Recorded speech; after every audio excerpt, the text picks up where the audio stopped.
Hello and welcome to Who Corner to Corner podcast. Sorry, were you going to do that? Yeah. Paul, you do the introduction, he says. And I was all geared up for it. And then literally it was like being a ventriloquist. It's fine, mate. Go on, you crack on. I'll just clean my nails. You know?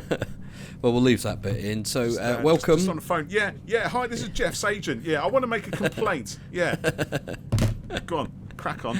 So, welcome to another episode of Who Corner to Corner podcast. I'm Jeff, he's Paul. And this week we're doing our second. Don't even get to say my own name. What's going on? Am I sidelined? Am I a sideshow? Am I like Sideshow Bob now? That's what Sideshow it is, Bob, yeah. Welcome to the Jeff Show. Yeah. Shall I start that again? No, it's fine. Okay.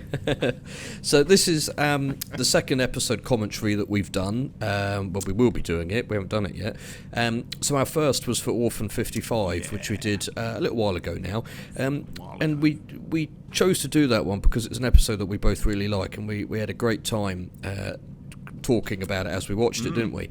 And what was been really nice was we've had a number of messages from people since then who said, I didn't really like the episode, but I saw you did a commentary and I'm going to watch it, I'm going to listen to it whilst watching the episode and see if I kind of reassess my view on it.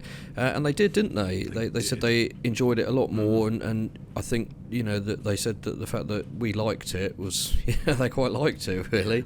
So it was a lot of fun doing that. So, we had a few more converts to Orphan 55. So this week we're going to tackle the Fires of Pompeii. So in anticipation of what's still quite a long time away, but the return of David Tennant to our screens as some form of Doctor, we don't really know yet.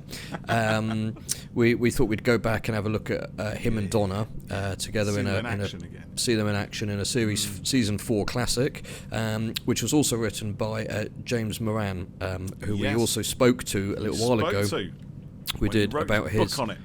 That's right, his target novel adaptation of this episode. Based on the script. The book what he wrote. What you wrote, yeah. So you can go and check that out. We'll put a link to that on the episode description for this. We had a really good chat about not just Fires of Pompeii, but all of his other Doctor Who work and his other books as well and things like that. So yeah, it was a really good chat. So if you're going to watch Fires of Pompeii in tandem with us commenting on it, let's get ready to hit play. So Paul, I'll do a countdown. Are you ready? Go on then. Yes. 3. Go on 1, by the way. We're going on 1. Going so it's on like 1. 3, 2, 1. And on press 1 we press play. That's it. Gotcha, friend. Yes, indeed. All right, let's go. Okay. 3, 2. It's on 1, remember? Okay, starting again. I'm so tense. Right. Okay. 3, 2, 1. TARDIS door opens. Oh, TARDIS door's opening. Yeah, got that. Yeah, look how excited he is. Ancient Rome. Ancient Rome. Look at his hair. Well, it's massive, isn't it? Like that. It's very spiky, isn't it? This is brand new Rome. So this it's so Roman. Such a great Donna line, isn't it? Yeah. One of my favourite lines is in this where she says, "Is this Epcot?" Because she. So this is Donna's second adventure with the Doctor, isn't it? It is, isn't it? Yeah. And literally just kind of met up with them again from the one before this. Partners in Crime, wasn't it? That's there it. There we go. That's it. Are we in Epcot? That sign's in English. So yeah, she doesn't know about the translation and stuff, does she? So they filmed this episode abroad, didn't they? And we kind of take it for granted a bit now. I think that. It's quite a big deal back in 2008. Well, it was really. I mean, remember when they did the New York set episode in Series 3, and I think they might have done a few plate shots out in New York, but they didn't send the cast out there. No, that's right. So yeah, we've been really lucky in the last couple of years with foreign filming, and as he thinks she's talking Celtic. And he treats her like a stupid foreigner. Yeah. Welsh, you sound Welsh. So there's a bit of an in-joke there, isn't it? From Oh, Russell look, fun. there, someone on one of that her... is. Yeah. One of her first... There was a time when we didn't know who Karen Gillan was. No. You know what I mean? And this is it. It's almost like harking back to a more innocent age. Yeah. And now she's in her third part of a massive franchise, and painted blue, and the Jumanji films, and do you know what? It's really nice with Karen, because after she did Doctor Who, she sort of went to the States, and it didn't quite work for her initially. She did a sort of sitcom about like a social media star or something like that, and it didn't really work. And then it was looking a bit like it was going to go pear-shaped for a little while, and then she started to get, she went and did some more of her own stuff, and because she writes and directs as well, which I think is fantastic. And then she got cast in bigger stuff, got Guardians, and it's just gone from there, and it's fantastic. It's where they realise they're not in Rome. Yeah, it's Volcano Day. Hills in Rome. Oh, what's that big mountain? Just one hill, and it's exploding. Yeah. It's on fire. God, again, every time I look at these titles now, it's almost like they're cheer me up. It's like so quick. It is a really good. It's never been as quick as this before, has it? No, this theme tune is banging. This is the most bangingest version of the Tennant theme. It's the most bangingest of them all. Yeah. Banging, mate. It's banging. Nice. Crazy. Your lozenge. The Fires of Pompeii by James Moran. So I'm excited already now. It's a great opener. So exciting. And here she is again. Oh yeah. Now you don't see the stone Sibylline. Don't give it away. Oh yeah. Well. Tension jet. People might be watching this for the very first time. Well, they might be. Yeah. Yeah, they're quite sort of born in 2008. Actually, Frey was born in 2008. So right. Wow. That's a thought. So, God, how old's this one now then? This is 15 years old, isn't it? 15 years. Wow. Yeah. Actually, she was born in 2007. I'll get into trouble if I say 2008. Yeah, I'll have to edit that, won't I? Yeah. So she would have just been coming up. She wouldn't even have been one, because her birthday was a month after. Her first birthday, the month after this went out. Was it? Yeah. Oh, the TARDIS has been taken, isn't it? Nearly 16 years old. Yeah, wow. And you know what? We've talked a bit about this before, but some like season 1, season 2 episodes, like visually, they were a bit dated, but on this one, obviously technology's kind of commentate's moved on a bit. Yeah, it doesn't look. Some of the FX maybe. Yeah. Any sort of thing, aren't they? And just the picture quality. I mean, not necessarily the sets, but this episode. Do you know what I mean? This episode looks expensive. But this was filmed in HD as well, wasn't it? So this is the first. No, they didn't start till the specials. Was that after they didn't start. Yeah, right. Yeah, it was after. But this does look sharp. Who throw me that face? Yeah. This was. You've got to think, right? Peter Capaldi, massive Doctor Who fan. Suddenly he's in Doctor Who. He's in an episode. Yeah. It's a big part in Doctor Who, and a bit like Colin Baker in Arc of Infinity. Yeah. Another big Doctor Who fan. Sully's in Doctor Who, and then thinks, "Well, I didn't actually play the Doctor, and I played this part, which means I can't be the Doctor." Of course, this is Doctor Who. It can absolutely happen. Find a way around it. What do you think of this family, Jeff? Yeah, I quite like them. I think, well, it's hard to say because obviously I have never been there, but the kids are probably a bit more modern than they have quite modern actually. Sensibilities, don't they? Yes, yeah, and whether that was how they would have been at the time, I don't know. But you have to make stuff, particularly a show like this. I think semi work for the audience that are going to be watching it. In that, when it goes out, do you know what I mean? I don't know if that makes sense, but yeah, I don't dislike them at all. This is the set that James visited, wasn't it? One day, that's right. Yeah, he was telling us, and he ended up chatting to David about stuff, didn't he? And looking at the TARDIS or something, which is must have been quite an exciting moment for him. There's just something about this family that doesn't quite. I think it's the kid. I think it's the son. What's his name? Look at him. It's almost like he's trying too hard to play edgy teenager. Yeah. You know what I mean? He's all right. He looks the part. And they say the lines, but it's a bit. Yeah, maybe that's what. Yeah, like I said, I'm they being very feel. critical, aren't I? I'm sorry about that. I remember thinking it when I first watched this. But It is slightly jarring feel it now, because they feel more modern, but oh no, it's not the fact they feel more modern. It's just I think it's the acting, to be honest. fair enough. If you're watching this guy who plays this guy, I'm really sorry. It's just you know, it's almost like you're being over directed. I don't know, whatever. That's a good shot, isn't it? You know, something in the fire. It's a very. Oh, you get a little glimpse of those things there. Yeah, that's Pyroville. That was a classic RTD era point of view shot there, wasn't it? Yeah, well, you say it is, but well, they did do them in the old suits, but Russell has the trademark on it. Oh no, he didn't come up it's with more it. It's more of a Doctor Who classical thing, trademark. I'll give you that. Just putting you in your place there, mate.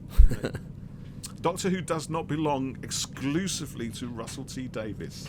No, it much does as not. it may seem sometimes that it does. Oh, look at this. Pompeii's This is quite a dark episode, isn't it? It turns quite dark, yeah. I mean, it starts quite light, doesn't it? And then it gets there. It's just very snappy. She's dialogue, so good. Isn't it? It's just bouncing around, it is. bang, bang, bang, bang, bang, back and forth. These two, brilliant. I love that. He wants to go, didn't he? Spaceman. I thought you would. Yeah, I can't remember if I said on the episode. I said to you earlier, Paul, that funnily enough, my son started looking at stuff about Pompeii at school today, and he said, "Oh, I watched a video of a day in the life of Pompeii, but before Vesuvius erupted, and it goes through the sort of the set hours of the day, and shows all the smoke. You never actually see the sort of any real major eruption, but you see smoke and then the city getting destroyed." And he was quite interested in it, and he said, "Oh, can I show you it? Can we look it up?" And so we watched it, and I said, "Oh, do you know there's a Doctor Who where they go to Pompeii, and the Doctor sort of accidentally causes the volcano?" Ooh, he said, so maybe he'll watch it. I don't know, but it is quite a scary monster. It has got scary monster, and it's quite a tough. These guys are kind of freaky as well, aren't they? Yeah. Particularly, I won't. Later when it goes. Save it. That reminds me of in a sweet shop sometimes, aren't you? Really? Yeah. Oh, and this bit. Oh, and that bit. And that bit. And I can't wait for that. So, just doing that noise there reminds me of Rowley Birkin on the Fast Show. Do you know who I mean? Afraid I was very, very drunk. The dirty old man. Yeah. I don't know what you're implying there, but Positions. You can see him the way he runs there. Yeah. It's almost like the way he runs when he's the Doctor. Like a penguin, as Bill puts it. With its arse on fire. That wasn't I like the way they're... Was it? I don't know. Oh, we can't go back now because it will wreck everyone's interactive commentary. Spartacus. So am I. We're not married. Yeah, very funny.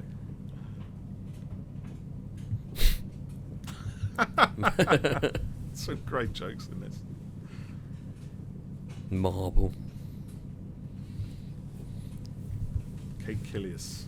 I do like that PCAP was a huge fan, and he got to do this, and then I think he talked about it, and he said, well, I thought if I couldn't be the Doctor, at least I could be in the episode and achieve that dream. But then obviously, a few years later, well, actually, it was quite a while later, wasn't it? It came true for him. Look at those eyebrows. Yeah, attack eyebrows. And of course, he was in Torchwood. And Torchwood as well, as the Prime Minister, wasn't he? That's right, He was the Prime Minister to start off with. It's been a while since I've seen it. Yeah, I don't remember it that well. He was definitely a government dude. I'm sure people will let us know. Do you know, actually, Children of Earth, I've only watched it once, and I absolutely loved same. it. But I don't know if it I'll was watch good. It again. Yeah. It was really, really good. Some of the best sci-fi I've seen. And he was brilliant in it. And he was kind of a dark character, wasn't he? And this is a great thing because he can do light-hearted like this, and he can do the really dark stuff and utterly convince each time. Yeah, actually, so can Tennant. Actually, you see him in Jessica Jones, the first series of that, and he's really good as really good, he is. Yeah, and Good Omens as well, where he's neither good nor bad, and sometimes he's a bit of both and splits between both. Yeah, he's some great actor in this. And who thought as well that Catherine Tate would be as good as she is? Because up until this point, we'd only ever seen her in a sketch show, right? The Catherine Tate show. Well, she'd done The Runaway Bride by this point, hadn't she? Yeah. But I've said this before, I think, on the podcast, but when they said that she was appearing in the show, I thought, no. Then they said Matt Lucas was appearing, and I thought, oh, no. Then they said John Bishop, oh, no. Every time I've been, by the time Bishop... by the time Bishop came around, I should have, kind of learnt that I'll probably be wrong here. And Tate proved, like quite a lot of comedians actually, that the acting chops are there, and particularly in this episode, towards the end and Planet of the Ood and stuff, she displays a real kind of, emotional side, and she is fantastic in it, and I really like Donna, and her performance across all of this was a revelation, really, and I just think she's great in it all, and a bit like Tennant, she doesn't do the sort of in scarier stuff, in anything, because obviously she's comedian, but she does the sort of snappy wisecracking stuff through to quite emotional stuff as well. This is good here. The reveal of that stone slab. Stone microchip. Well, the Doctor knows it looks like a circuit or part of a circuit or something, doesn't it? They just think it's art, don't they? Just dreamt it up. Who's the official? Who's the guy in the white robe? He is. What's his name? I forget his name. Is it? It's not Parklife Man, is it? What's his name? Is he Quintus? No, he's not Quintus. That's the kid, isn't it? No, that's his screen name, surely. Yeah, it's he's Lucius, isn't he? Yes. That is Phil Davis. Yeah. Who is? He was in Quadrophenia. Yeah. He was in Mad Dogs. He was in Merlin for a bit. Bleak House. Right. All of that stuff right there. He's been in Bergerac. Been in loads of stuff, mate. Yeah, I recognise him.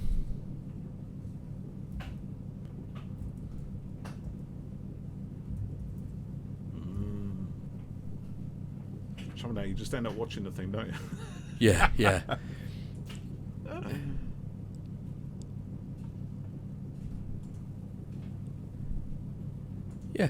He is Parklife Man. Is he the Parklife Man? Yeah.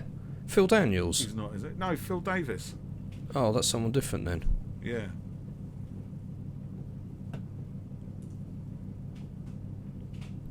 No, his name's Phil Daniels. Is it Phil Daniels? Yeah, Quadrophenia. Sure? Only Fools and Horses, prequel Rock and Chips, Parklife, yeah. Let me look at his filmography. He's the Parklife dude then. Oh, hang on. Oh, theatre, radio, television. Where is it? Must be on there.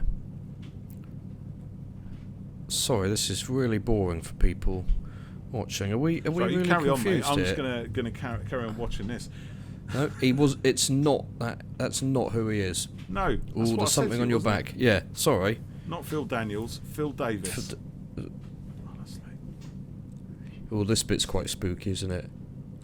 She's got some kind of sight in they sight, isn't she? There's something on Donna's back. Lord's, he looks scared there, doesn't he? He looks intense. Yeah. Actually, we always go on about Peter Capaldi having attack eyebrows. It was made of it, wasn't it? But actually, David Tennant's eyebrows are pretty impressive as well, aren't they? They do a lot of that sort of stuff. And the separate category for eyebrow acting. I can't do it. Just makes me look stupid. That's why I'll never be an actor. Also, watching this one back, the set design and stuff on this and the production is really nice, good. Yeah, it is. This is where the BBC are really good, actually, aren't they? They're all good at this kind of stuff. They love doing historical things because they can kind of go to town with all the lovely... Yeah, somehow they've always been able to do a good job with it, haven't they? Yeah. That bit there where Donna touches the stone bit on her arm, Her arm. you can see the sort of concern and care there, and that is a big part of her character, isn't it? Yeah, she brings the humanity to the story, doesn't she? Yeah. Okay, so let's dialogue, but but there's heart to her, Definitely.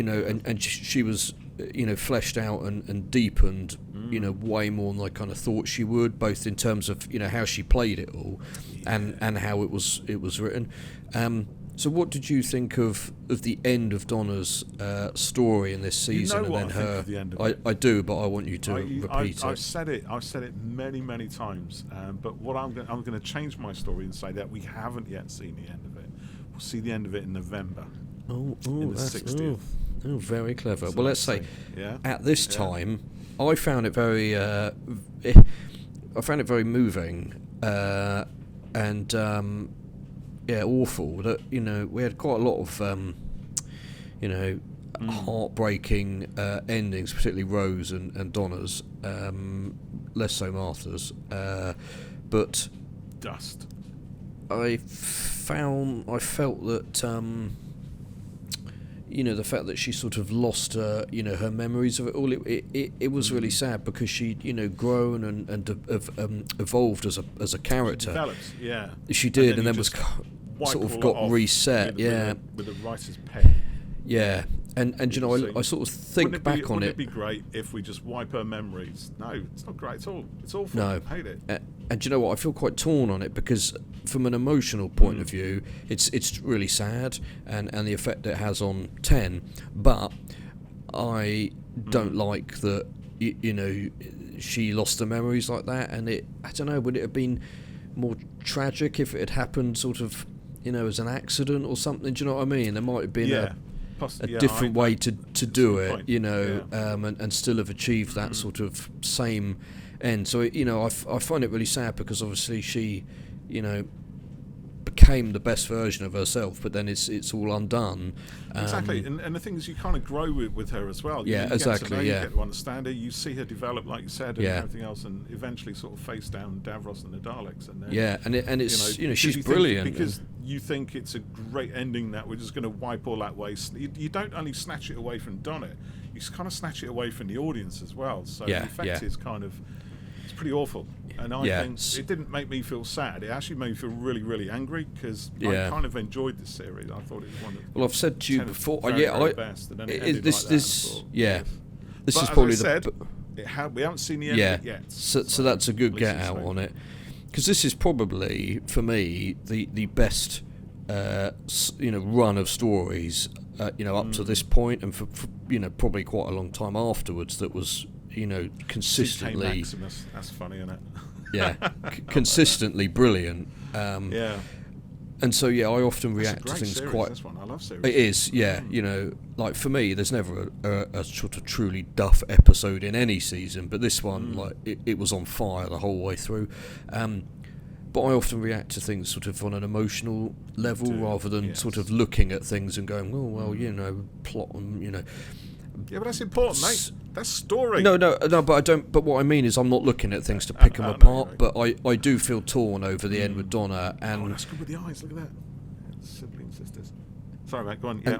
And then when I love that crane shot there, when she was brought back for the end of time, I'm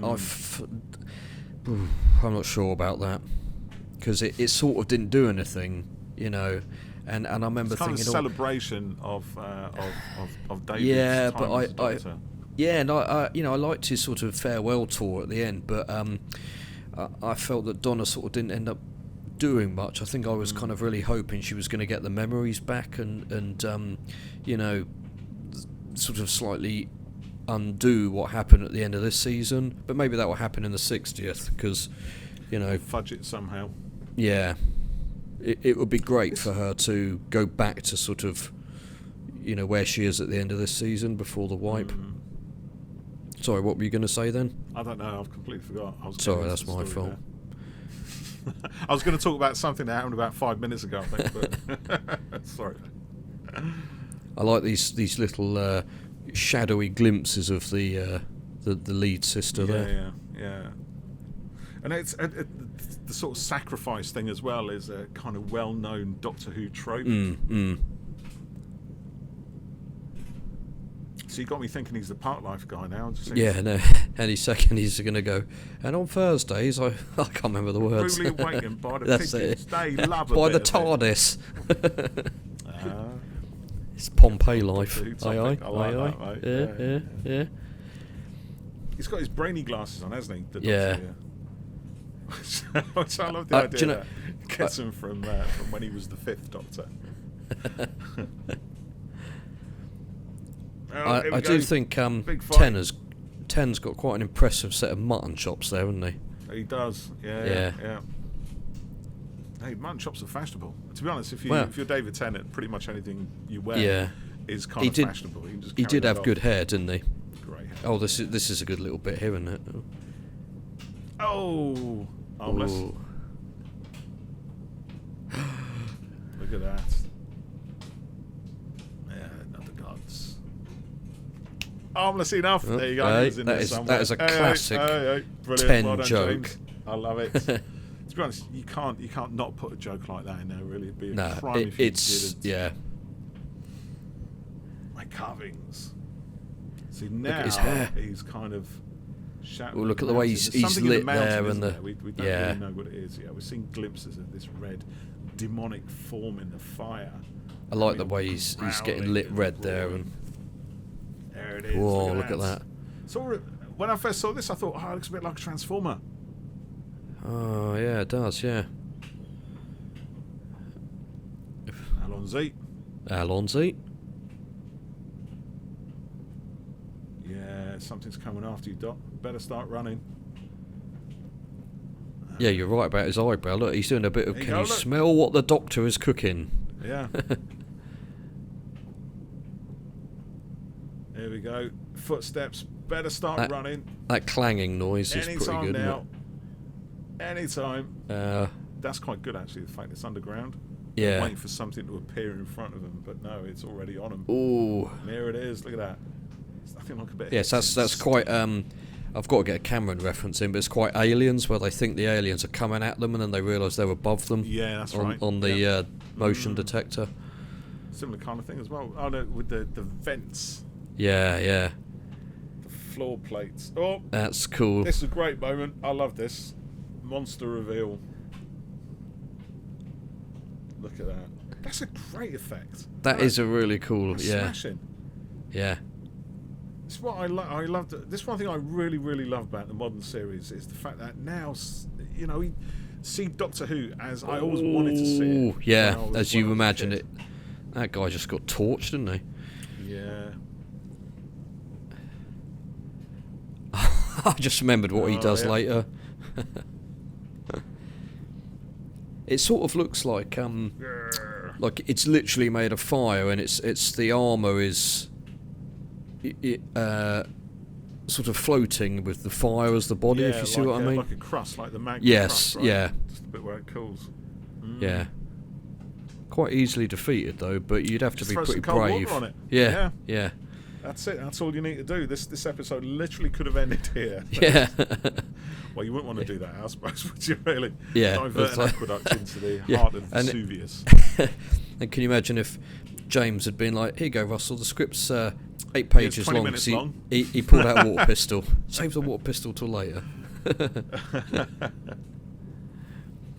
I like the idea that the Doctor's pockets are somehow sort of TARDIS-like, and there's again another Doctor Who staple. Yeah, isn't it? The Doctor has all kinds of things available in his pockets.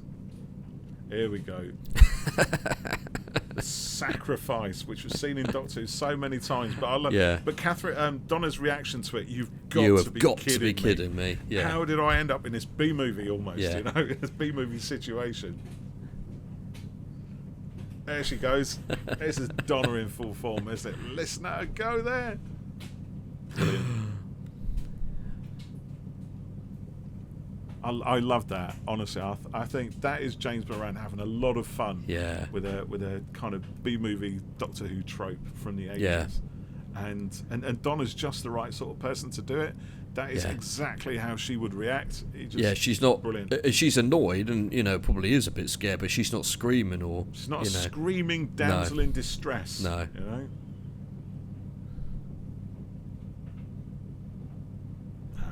Sybil.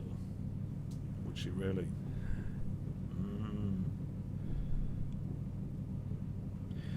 Karen is from Inverness, isn't she, in Scotland? My mum lives up there, and she, I think she's the patron of Eden Court, the theatre, and she does quite a bit up there. I think she might live in LA now, but she's still, got connections back there. Bit warmer. Yeah, a little bit. But she got married, didn't she, last year? Times. Yeah. This is where you still don't get the reveal there, to, isn't it? Yeah. There you go. Look. Oh. Yeah, that's pretty gross, isn't it? It is gross, yeah. That's disgusting. That is. Yeah. Oh, you wouldn't serve that up with your onions, would you? You've overdone it. Sick that would. The voices. Yes. Yeah, it's already started. Look at it. So I love this. The fact they think it's a blessing, like a sign from the gods. How religion and beliefs can be corrupted. Yeah. But in the days gone like this, if your crops died, they'd say it was the devil or something, wouldn't they? And belief in that sort of thing was. What are you on about? Well, yeah.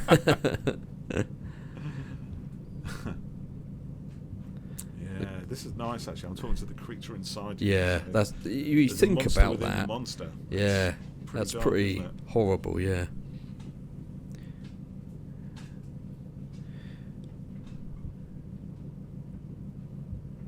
Yeah. Oh, that's grim. Do you know what that is? That is that is a Big Finish voice. They should bring them back for Big Finish. What, the Pyroval? You think? Yeah. Hey, how interesting are they without the visuals, though? Well, it works with the Weeping Angels on audio. They were pretty good. This is something, right? That just is. Oh, no. Pyroval with the little tongue. Yeah. It's disgusting. There seems to be a thing in this era of Doctor Who about naming the alien, naming the monster, naming the race, the species. And it somehow gives the Doctor a sort of strength over them or an advantage over them or something. I don't know about that. I mean, it's kind of a fantasy thing, but it's water pistols. Forget it. It's just water pistols at the end of the day. That's what I love about Doctor Who. We go from that to water pistols. Brilliant. Yeah. Well, do you remember in is it in series 2 in Tooth and Claw? He talks about how words and have power and stuff like that, and it's Martha walking the earth with his message, and that has power to it, and that's series 3 in it. At the end. But the werewolf one's number 2. Yeah, I think it's throughout, isn't it? There's a few. There's also the one with the witches, the Shakespeare. Yes, that's it. That's where it's really prominent. The words they want it for the spell, don't they? And it kind of works for that story, I think. Yeah. But I don't know. I think it kind of run away with it. Things run away a little bit. It's just a thing I remember watching this one. I remember watching this one a couple of years ago, and I had to rewind it because I don't know why he squirts the pistol, and he goes, yeah, yeah, yeah, yeah. And he does. Yeah. Yeah. Appian Way. Again, lots of fun with the dialogue. What did he say? Appian Way. Which is true. It's the Appian Way in Rome, I think it is, isn't it? This is just pure Doctor Who. All of this here. Yeah. It's melodramatic. It's heightened. It's brilliant. I love it.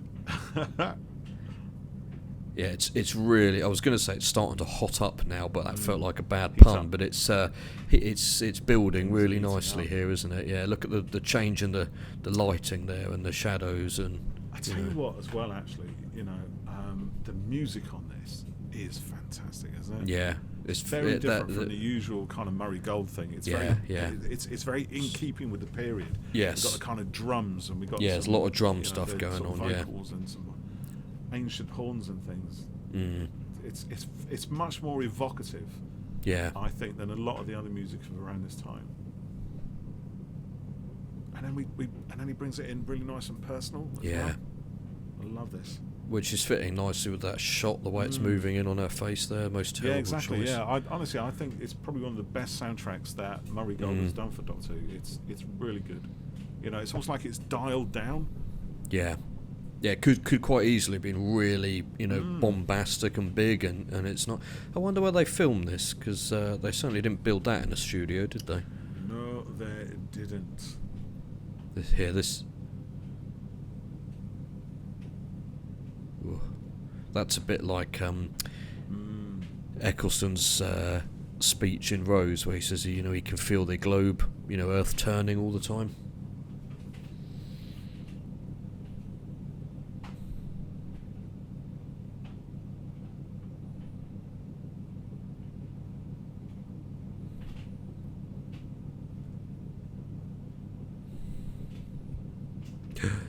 That bit there. Sorry, dear listeners. We went silent there. It's very boring for you now, isn't it? Yeah. Make up your own commentary as you go along. But Donna Tate is really good there in that little bit, you know.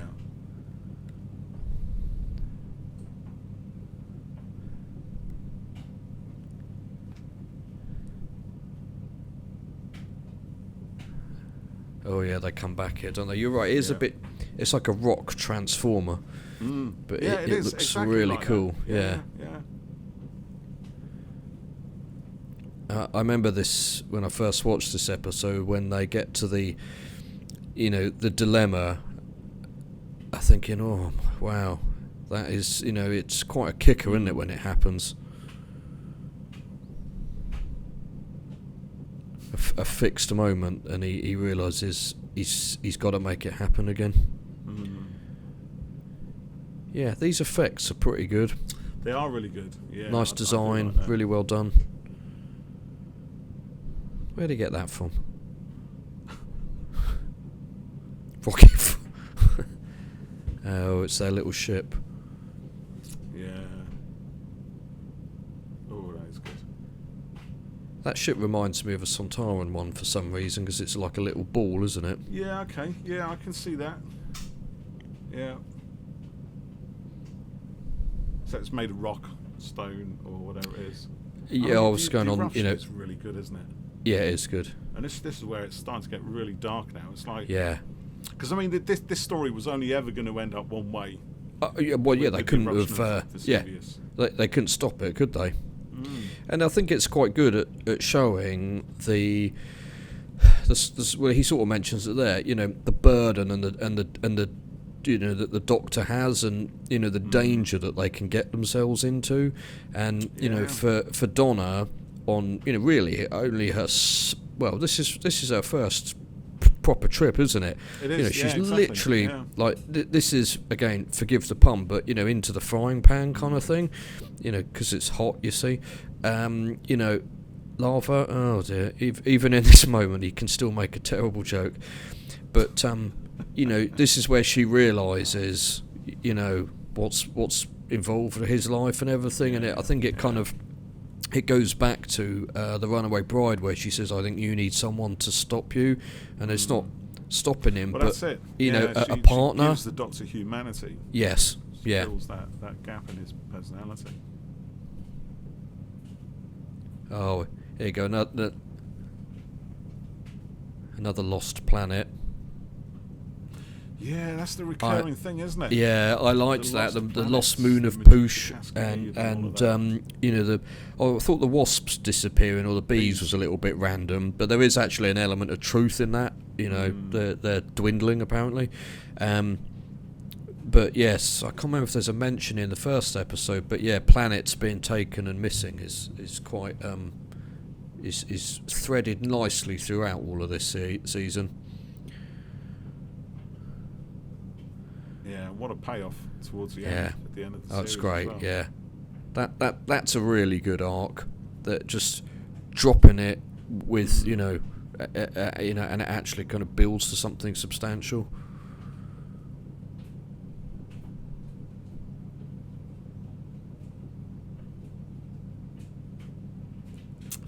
Oh, this is where we realises. Donna's anger at him. Yeah. And what she's feeling is right on her face, isn't it? Yeah. He makes it happen. And it's very entertaining, isn't it? And it's quite sort of scary and intense at this point. But and obviously, like you were saying earlier, it's very heightened. But if you get into the characters there, what an awful thing for the Doctor to have to go through. Oh yeah. To have to make this happen. No one's ever going to be in a situation like this. But look at him.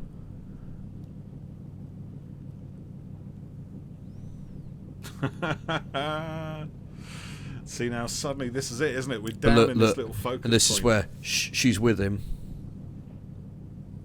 It's an awful thing, but they have to do it. It's that thing of one person or a million, isn't it? Yeah. Some nice crane shots in this.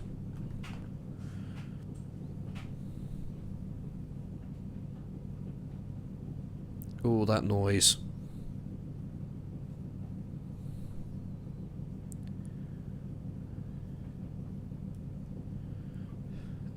That's some quite good classic Who acting there.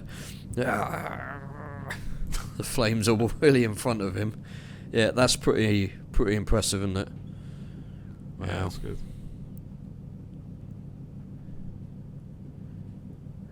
Oh yeah, you do see them fly out. Yes, I remember. Bit of stock footage.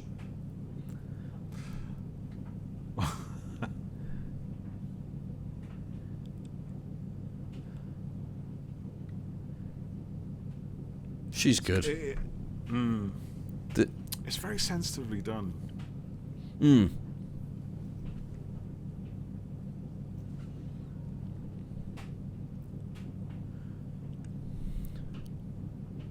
Quarry. This is a good shot.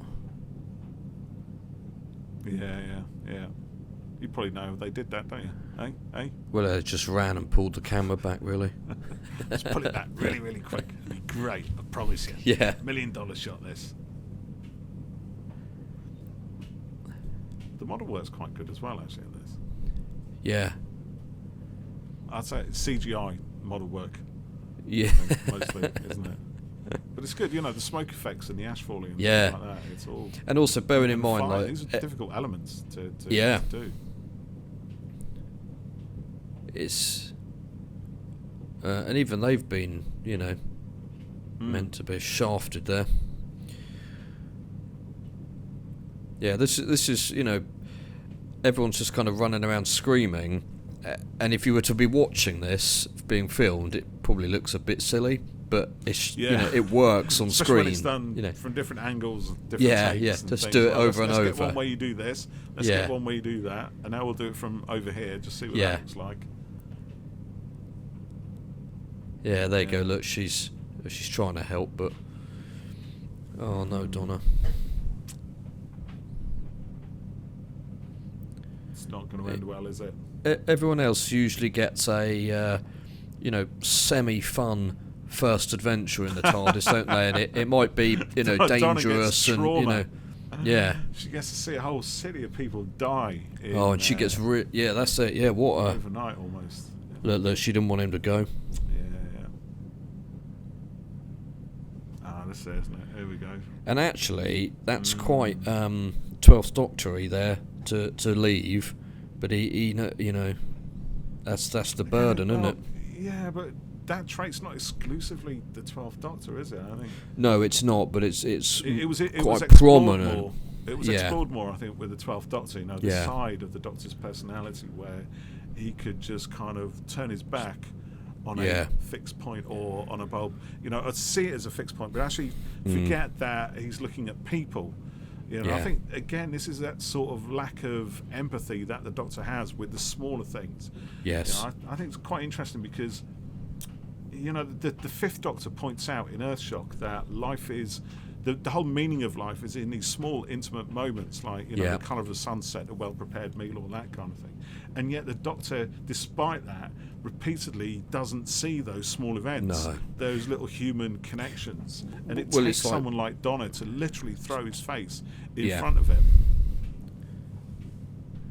I mean, the same again with the Fourth Doctor in the Pyramids of Mars, when he just he's been working with Scarman, and when Scarman gets killed, he just sort of knocks the body off the chair, and Sarah Jane has a pop at him.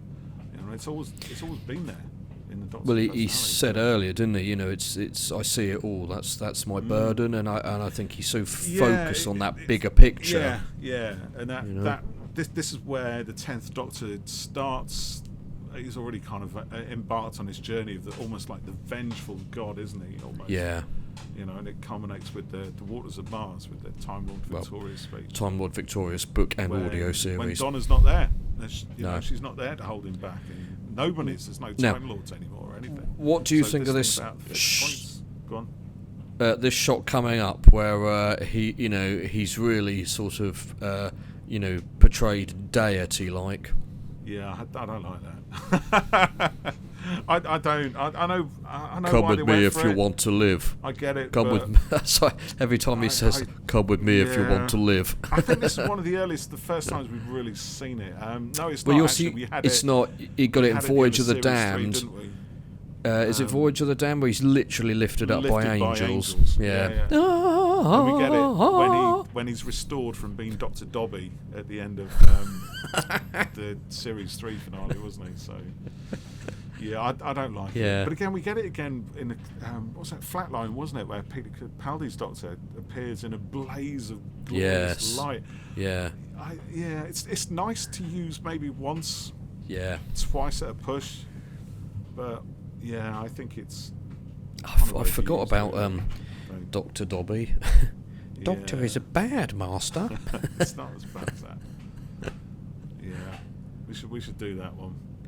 That's because Tennant, did he hurt his knee or his back or something, and he couldn't do all of it. I think there was a bit of a reason why he had to become Dobby-ized.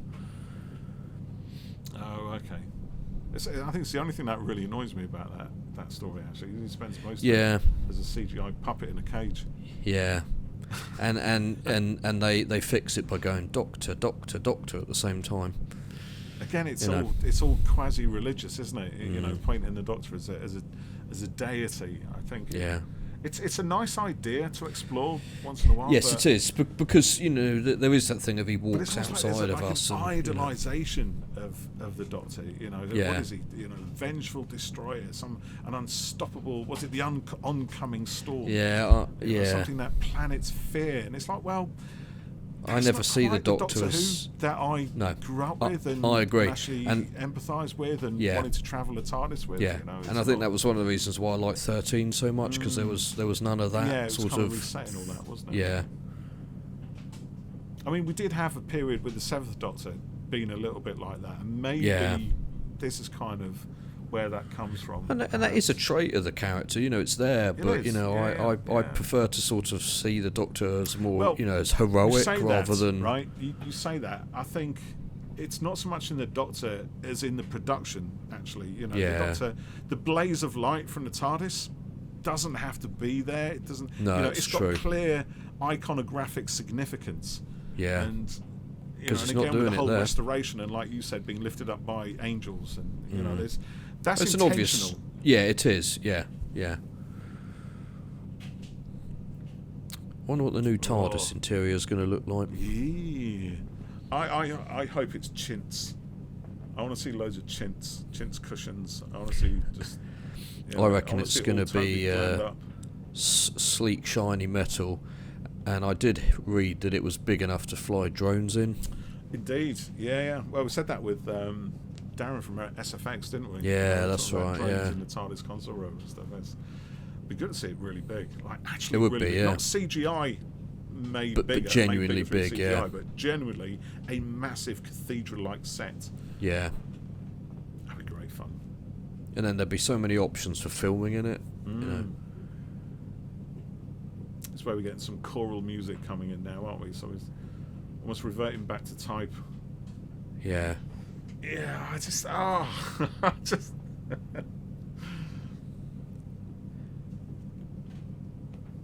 It's only a small thing, but I like the change in her character there. All that heavy stuff has been lifted, and they've obviously been able to...